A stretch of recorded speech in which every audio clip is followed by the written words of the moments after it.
conversation that you're waiting for. Welcome to the World Bank's panel on disrupting development. My name is Karishma Vaswani and I'm the BBC's Asia business correspondent. I'm also your moderator for this afternoon. For our audiences in Indonesia, selamat siang Bapak dan Ibu hadirin sekalian yang saya hormati. Good afternoon, ladies and gentlemen. And to all of our hundreds of viewers who are tuned into this discussion online from all over the world through live streaming in English, French, and Bahasa, welcome. To everyone online and in the audience here, I encourage you to share your comments with us throughout this session. There are two ways you can do this, either on our online platform, or the World Bank's online platform, I should clarify, at live.worldbank.org, or through Twitter, and you should be able to see that on your screen, the hashtag digitaldev, hashtag digitaldev. Now, right before we get started, I just want to get a show of hands while you're making your way to your seats. How many of you in the audience use a social media platform? I bet it's a lot more than that. Come on, be honest. Yeah, it's pretty much everybody in this room, right? So let me give you a statistic to show you just how much our lives currently depend on the digital economy. More than 1/5 of the world's population is now believed to be a member of one or more social media platforms. Just think about how much time you're wasting on Facebook, guys. In 2016, the global digital economy was worth $11.5 trillion. That's 15.5% of global GDP. In less than a decade, it's going to shoot up to 25%. But this digital future that I've just explained, which will have massive ramifications, not just for us, but the kinds of jobs that our children will be taking or trying to get access to employment in these sorts of industries, this is a digital future that is not guaranteed for all of us. Almost 4 billion people around the world, think about it, I've explained how important this digital economy is, but 4 billion people around the world, still don't have access to the internet. So how do we use these digital platforms to empower some of the most disadvantaged in society, but at the same time addressing the rights and the rights of privacy and security of the people who use these platforms? We'll have 2 parts to this event to discuss this issue. The first will be a high-level conversation between the World Bank's president and Alibaba's Jack Ma. The second will be a panel discussion with some of the brightest minds on this topic from around the world. Very soon, I'll be introducing you to the very first part of this discussion, but in the meantime, please do take your seats, get ready for the program, turn your phones off, and be prepared for what I'm sure, will be an extremely scintillating afternoon. I'll be back with you in just a moment.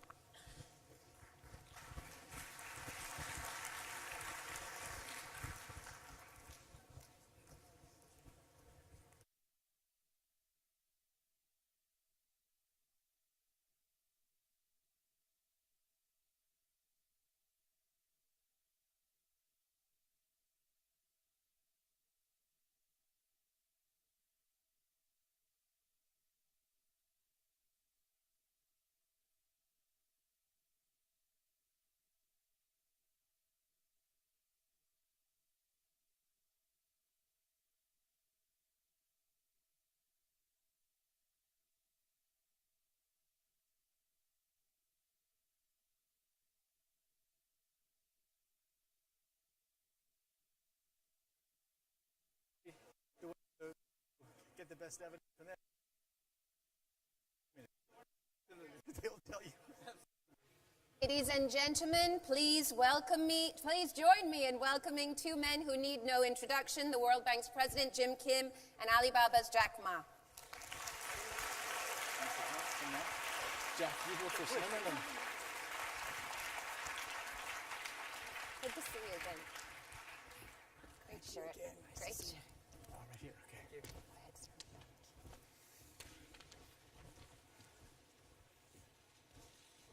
Jack, have a seat.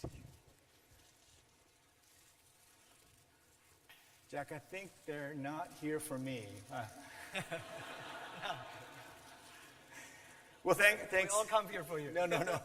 Thanks for coming, and thank you everybody for coming to what I think is going to be an extremely important discussion for so many reasons. But here's why I keep referring to Jack. We met 6 years ago. It was the first few months of taking over, and Alibaba was big, but it wasn't huge like it is right now. You were not a household word throughout the world. But then I began to ask my own team, if the Alibaba model is the path forward in development, are we building the right things in developing countries? And you've heard me say this. 25, 30 years ago, we had a debate in the World Bank about whether we should invest in telephone poles in India. And luckily, we didn't invest in telephone poles in India. But the question we keep asking is, are we doing the equivalent of investing in telephone poles in India? Do we have things in our portfolio that are just not going to be helpful for the future? So I've seen the tremendous work that you've done in what I would call democratizing access to capital, markets, marketing, procurement, even accounting. Last time I visited Hangzhou, you told me that your Alibaba clients can do their accounting online. So what do you think, Jack? You've now visited 7 countries in Africa. Can the Alibaba model of providing immediate access to cash to markets, can that work in places like Africa, other countries in South Asia? Because we're worried. We don't know that the traditional path of agriculture, light manufacturing, heavy industry, we don't know that path is open anymore. Yeah, thank you. I think absolutely, Internet is designed for developing countries. 19 years ago, when I started Alibaba, I think what we've said, we should focus on helping small companies, when the USA e-commerce focus on big companies. And the USA Internet, that e-commerce company, they focus on cut the cost for the big companies. What we believe is that we should help small business to make money on the Internet. Because don't teach customer how to cut the cost. They know better than you do. But helping small business to make the money, that is the key. So when we started, we found in China there's no Internet, the connection, there's no payment, no logistics, and the small business cannot raise the money.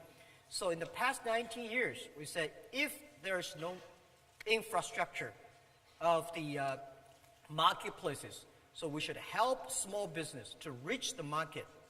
A small business normally can sell only in their own town. How can we sell their products to the capital, to the other cities, to the other countries? Second is how we can help small business using internet to reach the money. So that is why we have the Alipay. How can we help a small business to reach logistics? They can deliver things quickly. So we help in building up a lot of logistic companies. And then how can we help small business to reach the training? So everything we do, we think by using internet to support small business. And when people say, China, know this, know that, I think because of this, know that, that leaves entrepreneurs like us the opportunity. So if there's no logistic, we build a logistic. If there's no financing system, let's build a finance system. But don't think you will succeed next year. You have to prepare for 10 years. Today, Alibaba to this size, not because we built it last year. 19 years, we never forget that we serve for small business. We serve for the girls, women. We serve for helping them reach market. This is how. And we believe, one of the things, Jim was saying, the day when I started our business, 18 founders, me, and I talked to my 17 colleagues in my apartment. I say, guys, we don't have money, we don't have technology, we don't have any resources, any relationship. If Jack Ma and us, we can succeed, 70% of the people in the world, they can be successful. We have to prove that by working hard, believe in the future, believe in the vision, and day after day to improve ourselves, this thing works. So this is what I think in Africa, developing countries, that's the opportunity is. Believe the future, work day and night. That's what I think. Jack, you told me, Thank you. you told me that there were some critical things that did exist. So for example, there were roads, there was a grid, there was the beginning of internet access. Then you built other things. I mean, I remember you told me the story that you helped farmers who otherwise would have left and gone to the cities, you helped them create transport companies. But sometimes they only transported the things for one part of the way and then they handed it off in another. So you created all these companies. But what were the critical things that were already in place that we should be thinking about now to build in, say, the poorest countries in Africa? What is it absolutely that you need for a platform-based economic growth to happen? Yeah, I think there are about 3 things that I've been quite focusing on. Right. The government first, try to convince the government. The most important, I go to so many countries, right? Especially I'm keen on developing countries because Europe, they don't like me, and American, they don't like us. Right. Europe, they love people talk about regulations. Yeah. They love to discuss about the worries. This thing, what are you going to do? And in America, of course, they have their system. But developing countries, they love to change. They have to change. And if what we made in China happen, I think today, I visited Africa. And people say, we don't have this, we don't have that, we cannot do this, not like China. I said, this is exactly what I heard in the past 90 years in China. Nobody believed that we would work it. So we say, if we never think we will be successful in 10 years. We think 10 years later, there will be somebody, company succeed. If we give up, we have no chance. If we don't give up, we have a chance. So every country I go, I try to convince the government. Very important, internet infrastructure. 30 years ago, if there is no electricity, this country is hopeless. This area is hopeless. Now, if there's no internet connection, this country will be hopeless because you have blocked your people reaching the information. The young people have no chance to compete. So internet connection is more important. But don't worry about the internet connection speed. 24 years ago, when I started internet business in China, it took me 3 hours and a half to download a half picture. Today, most of the countries have mobile phones. When I started internet, it's only on PC. There's no mobile phones. So today, most of the farmers, even in the developing countries, have the mobile phone. And mobile phone is much more powerful than 20 years ago. So internet is very important. Second, let's try to encourage the entrepreneurships. It's not the government make business happen. It's the entrepreneurs that make the business happen. It's the entrepreneurs that they have their ideas and dreams. So helping them, empower them. These are the 2. Of course, the third is education. But why I said internet is inclusive is for developing countries. I don't know you know that. It takes 60 years. When electricity was invented, 60 years later, electricity happened in Kenya, Africa. It takes much longer time for the first technology revolution to go to the underdeveloped countries. Today, every 2 or 3 years, mobile phone, internet cover almost everywhere. Normally, all the credit card is designed for rich people. All the good things designed for rich people, powerful company. Today, internet is so cheap, what people can use it. Mobile phone payment. In China, more than 800 million people using mobile phone. Close to 300 million people in India using mobile phone. So this technology revolution is giving to the developing countries. If you believe it, you should work on it. So Jack, we're going to take you very much at your word. So one of the things that we've tried to do is, if you wait till we build the grid like in China, it could take a long time. So we're focusing on renewable energy with much cheaper, better battery power. Yes. We just announced we're going to put $1 billion for battery technology, which could change everything. You didn't mention roads, though. The road network was important. I mean, in order to do the deliveries, you had to have roads, right? Yep. Would that be on your list? Yeah, of course. Yeah. But this is something that I think there are hardware infrastructure and software infrastructure. Hardware infrastructure, road definitely is. Internet infrastructure, mobile phone, and always transporting. But I'm focusing on software infrastructure, education, entrepreneurship, and e-government. Why I want to say e-government?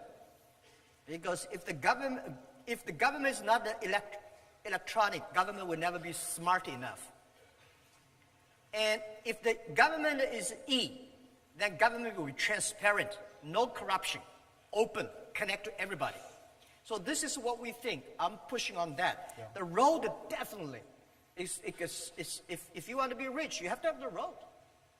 So Jack, you said something that you said two different things. One, you said it takes longer, and then the other thing you said is believe that it can happen. So it reminds me, what Bill Gates says all the time is everyone overestimates what they can do in 1 year and underestimates what they can do in 10 years. And you said almost exactly that. So if that's the case, what does it take to be a great entrepreneur, right? And let me just put in context, right? So you say, small business, you work so hard, but I see you doing things that just blew me away. Like, for example, when I visited and you talked, we were getting ready for Singles Day, right?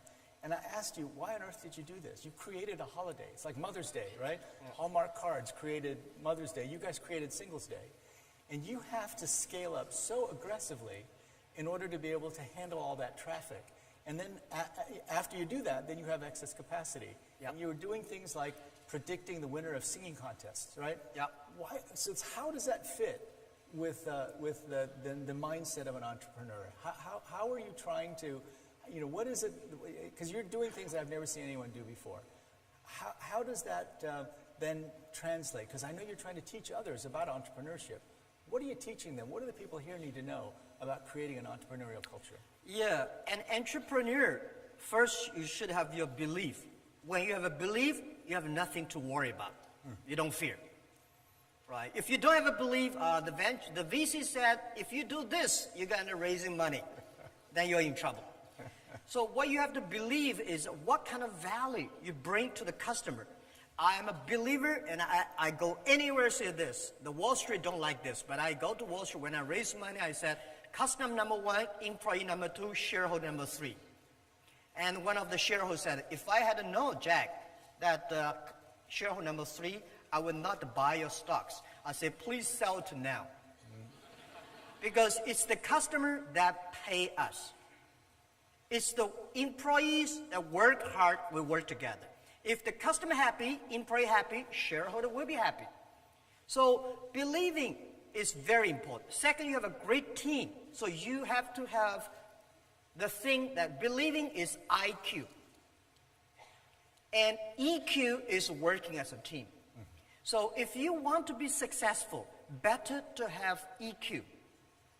When you have a high EQ, people love to work with you. But if you have a terrible IQ, you will lose quickly. Because you are so stupid, you don't know how to, right? But you'll get along with each other, but you're so stupid you'll fail. That's right, because a lot of people succeed because of luck. Believe it or not, a lot of people, because I think I'm lucky enough, for the past 20 years as a teacher, I work and make a lot of mistakes and change, improving and correcting mistakes.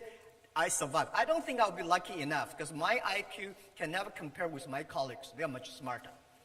IQ can make you lose slowly.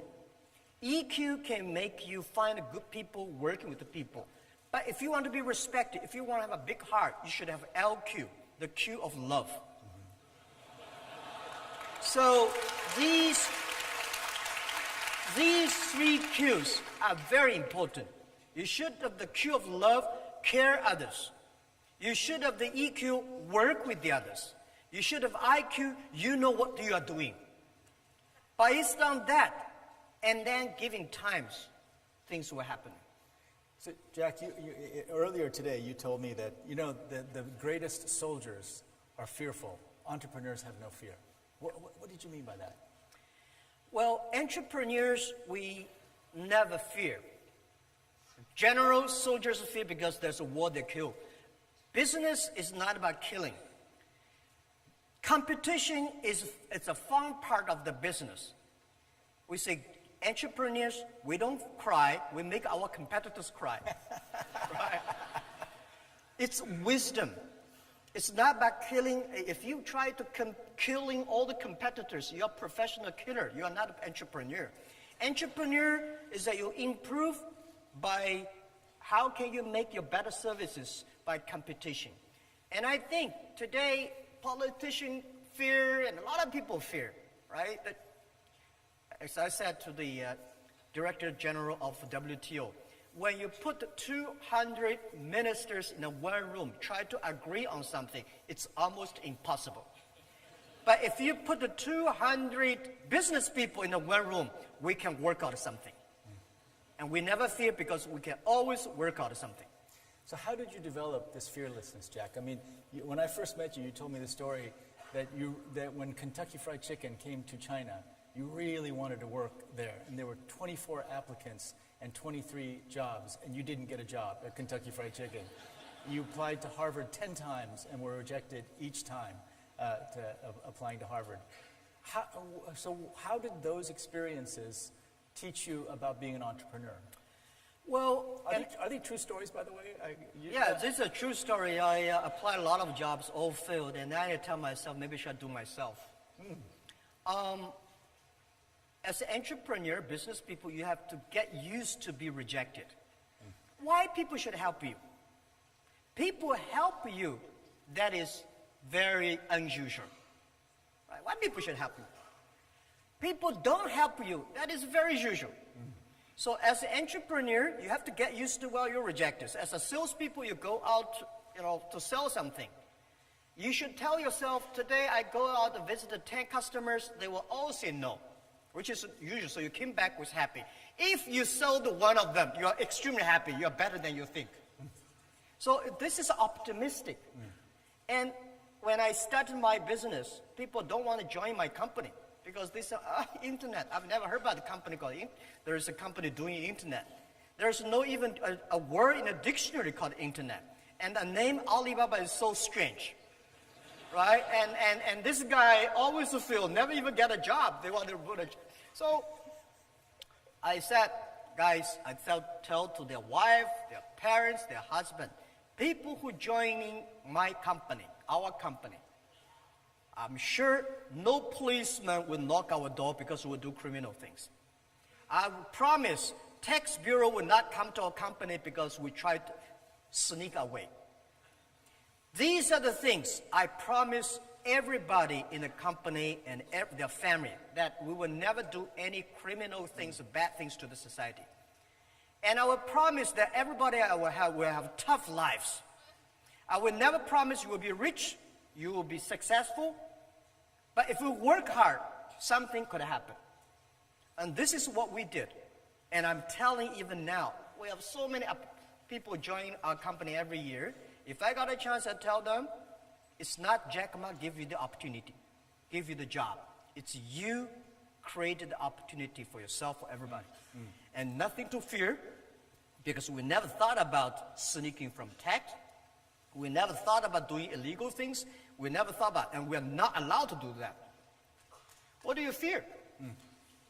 So Jack, I think it was in the summer of 2012. I'd just taken over. And you told me, and at that time, I think you had maybe 20, 25,000 employees. And you said you had 30 true believers, the people that started out in your apartment. And that you've always said that choosing the right people is the most important thing. So how did you choose the 30 true believers? How did you know they were true believers? Did you turn them into true believers? And so generally speaking, how do you choose people? How do you know the right people to bring into your world? Yeah, there's no best people in the world. See, you have to hire the best people. There's no best people. The best people is always in your company. You train them to become best. And I start to make a lot of mistakes when I raise my money. When you have money, you start to make mistakes. I think one day when I raised my first round of finance was $5 million. I hired a lot of vice president of multinational companies.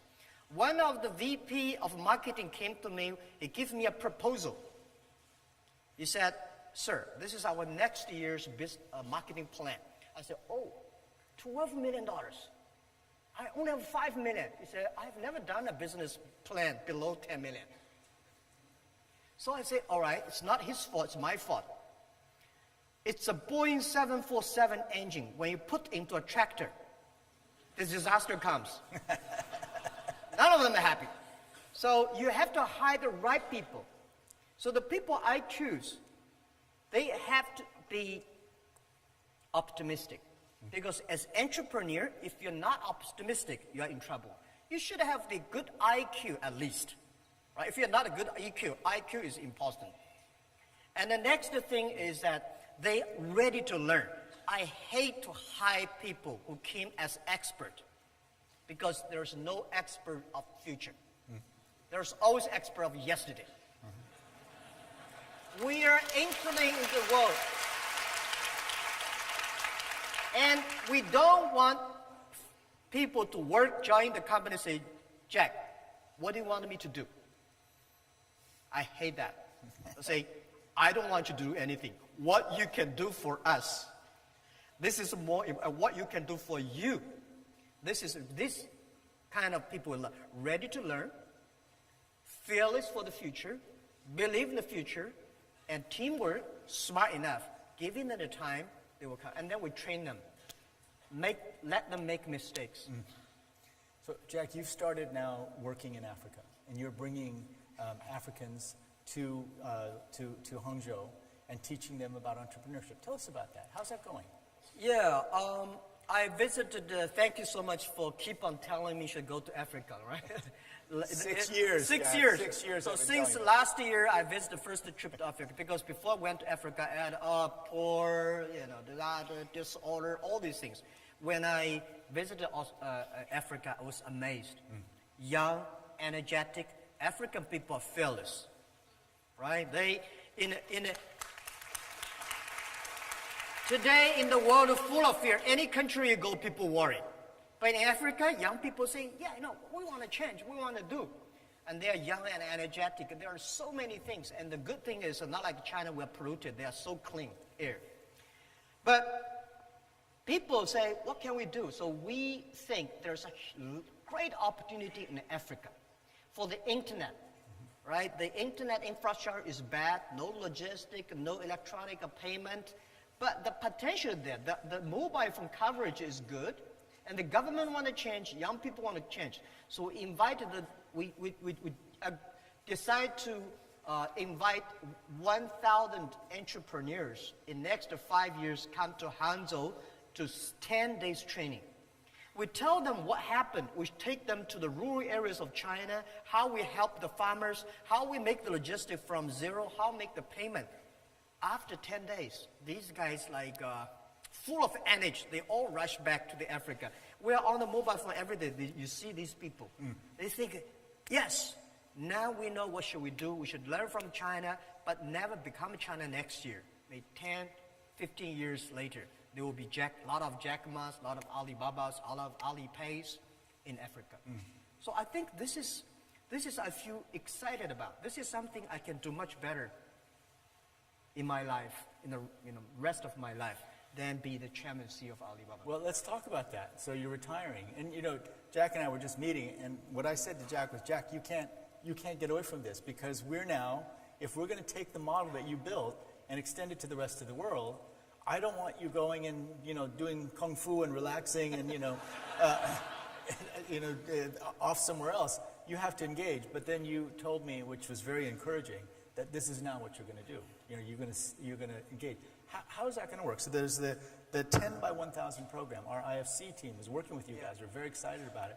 How's that going to work? So over 10 years, I think, total, right? You said 5, but I heard 10. Right? So maybe 10 is we work with World Bank. Yeah, total. On the right. 10, 1,000.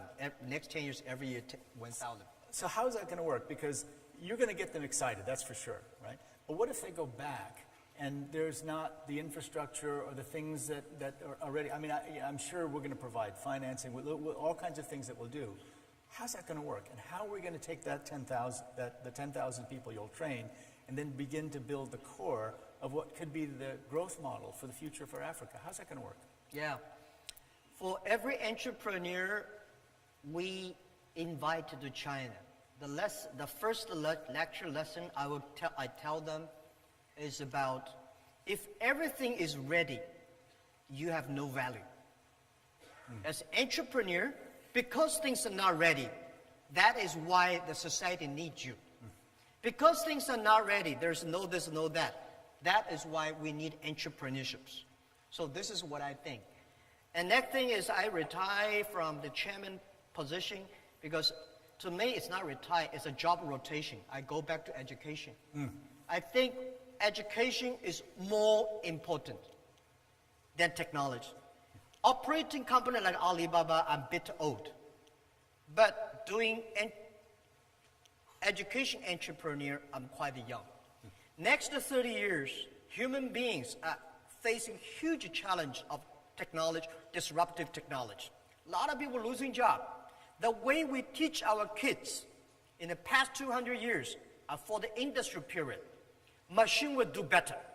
Machine will be smarter, calculate faster, remember everything, and they're never unhappy. They're very rational, do everything. So we have to teach our kids, change the education system. Teach our kids, do things the machine cannot do. Teach the kids that can do better than the machine do. So this is how we'll be focused on. For entrepreneurs, the same thing. Tell them life is never easy.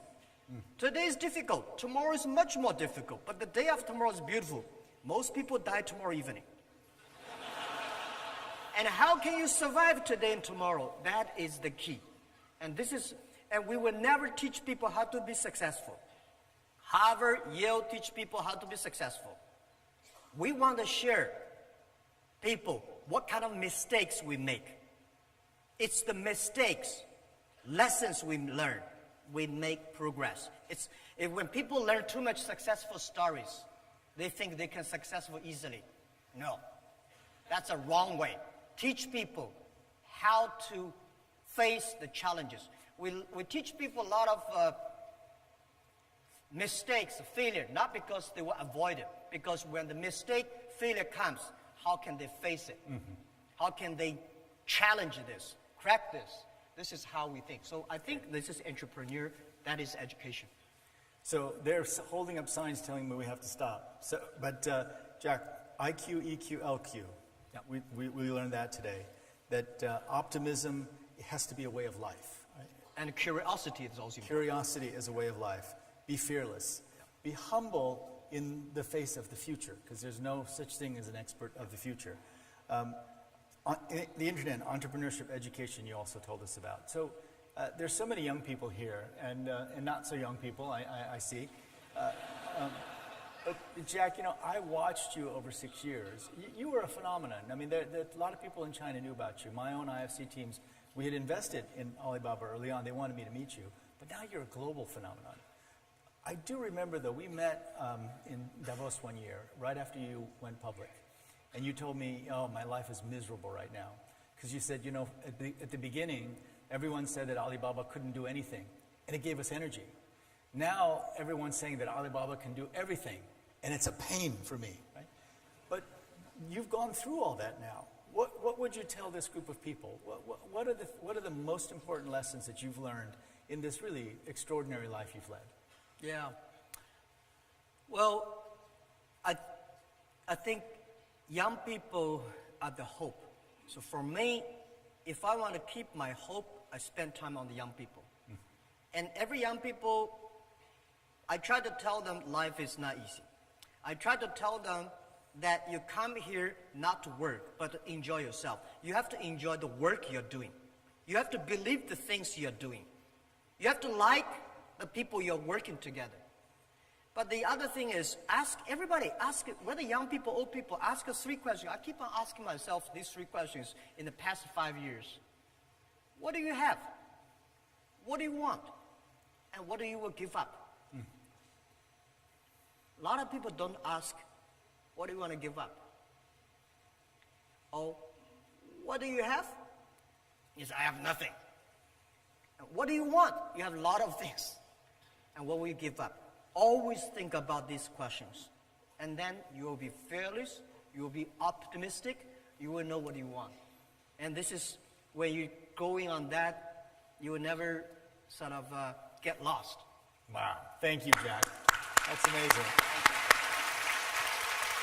Thank you. Thank you. Thanks, everybody. Thank you very much, Jack Ma. Thank you so much, Dr. Kim. What an inspiring discussion. I'm sure you'll agree with me so much that we've learned from the conversation between Dr. Kim and Jack Ma.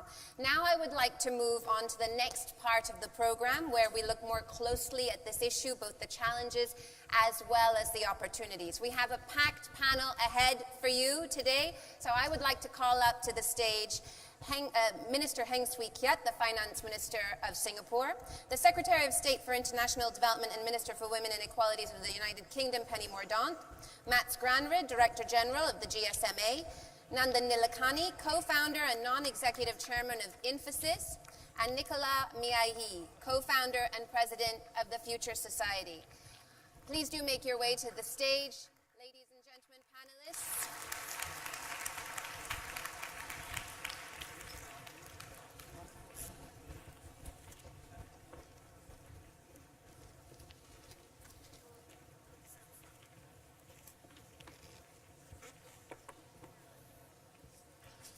Thank you. Everybody found your mics? Yeah, got your mics? Okay.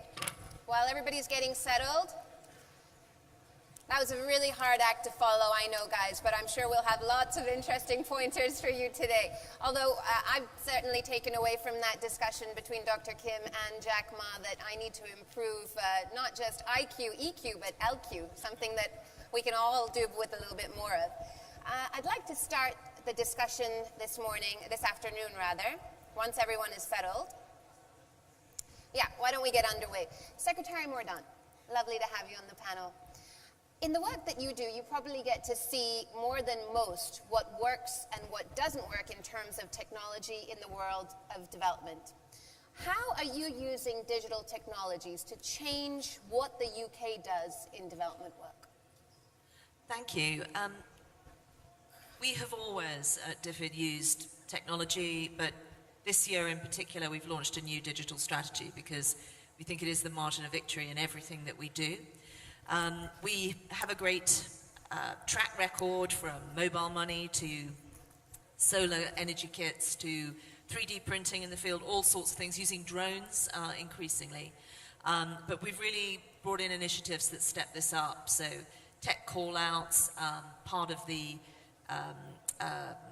grand challenge on hope in conflict. So this is finding new ways to protect people in conflict situations. Excellent. So how do we protect people who are under siege? How do we get food and water to them? It's very difficult to do airdrops and things like that. I'm fed up of going to the House of Commons and saying why we can't protect people or get medicine or get the power back on. So really looking at how technology can help us with those things. And we've also really tried to embed this in how the whole of our government works. So we've set up a humanitarian innovation hub which brings together the best minds in technology, in defense, in civil contingencies to really develop these things. So it's absolutely central to what we do. We do it in every area that we work in, and we do work in every area. But I think in particular this year on the humanitarian side, because increasingly we have very vulnerable people in conflict situations, and we need the smartest minds applied to giving us some new things in our toolbox to protect those people. Absolutely. You know, one of the things that Jack Ma was saying earlier is that if governments use digital technologies, they become more transparent, and then you have less corruption. And certainly, Minister, that's the model that Singapore has taken in terms of pushing ahead with digital technologies. I know you've been a big champion of that, and Singapore's been quite successful. But what were the challenges that you faced in the early days when you did try and initiate digital platforms for the government, in particular in the finance sector? Well, I think we have been fortunate in that we have started this a long time ago, and it helps that Singapore is a very small place, so it's not too difficult to get some of these things going. But at the same time, I think the big challenge is always to get consensus for making some of these changes and to have strong political commitment to this. We're very fortunate that our Prime Minister, the current Prime Minister, he actually had a diploma in computer science. He finished his degree in 2 years instead of 3, so he spent extra year doing computer science. And he was one of the great advocates of this. And we started the National Computer Board some time ago, and he has been building up. The key really at the end of it is first and foremost building human capital, because you need a group of people who can do the difficult programming. We need to be very open to working with people from around the world, and at the same time to make sure that the benefits of what we do is clear to people. So for instance, our tax department have been doing this computerization for a long time, and in fact it's evolved over many years. So one of the latest things which they have done is that we submit the total remuneration of public sector employees. There is a form which the department have to generate, and this form is sent electronically to our tax department. And the tax department, having had your previous record of how many children you have, how much you are allowed to claim, how much you donate to charity, and so on and so forth, would then compute the amount of taxes you have to pay, Right. and that is sent to us automatically. And all we have to do is to just pay, but if you dispute the amount, you could go to the tax department and get that. So I think that helps when people feel that there is a benefit, and if that keeps our cost of government low, and that provides very strong public support for what we do. Right, but Nanda, in India, this transition is just starting in a way, right? With the Aadhaar program, getting digital identification. I don't know how many people out there actually know what the Aadhaar program is and how much it's transformed lives in India, despite some recent challenges. So maybe you could start by telling the audience what Aadhaar is. Yeah, so, Aadhaar is really a program to give every Indian resident a digital ID. It was something the government had been planning for many years, and I joined the Indian government in 2009 after I retired from Infosys and led this project. And it has now reached almost everyone in the population. 1.2 billion people have the ID. It's impressive. And it's a digital ID for all residents. It's also linked to the banking system and enables you to link a bank account to the ID, and then you can get electronic transfers done. So India runs the world's largest cash transfer system where government sends money electronically into people's accounts. It's also an online ID which I can use for authentication. The system does about 1.2 billion authentications a month. And it's also the basis for opening a bank account or getting a mobile connection. Right. That is about 3.4 billion transactions. So fundamentally, we went from an era 10 years back where many people didn't have an ID, to where they have a modern digital ID which can be verified online. So can you take this model and apply it to healthcare and education and other countries? Yeah, I think so. First of all, you need some kind of a digital ID for any kind of online activity. So for example, the Indian government has rolled out a major health insurance scheme, Ayushman Bharat, some time back, and that program requires the ID which will ultimately be linked back to the Aadhaar ID. And the World Bank has taken a big initiative, ID4D, and discussions are happening in 20 countries across the world because the need for digital ID has become absolutely super critical. And even the UN SDGs says legal identity for all is one of the goals. So I think having an ID has now become very, very important around the world, and there's tremendous interest in propagating this approach. In replicating this approach, Matt, I'd like to bring you in at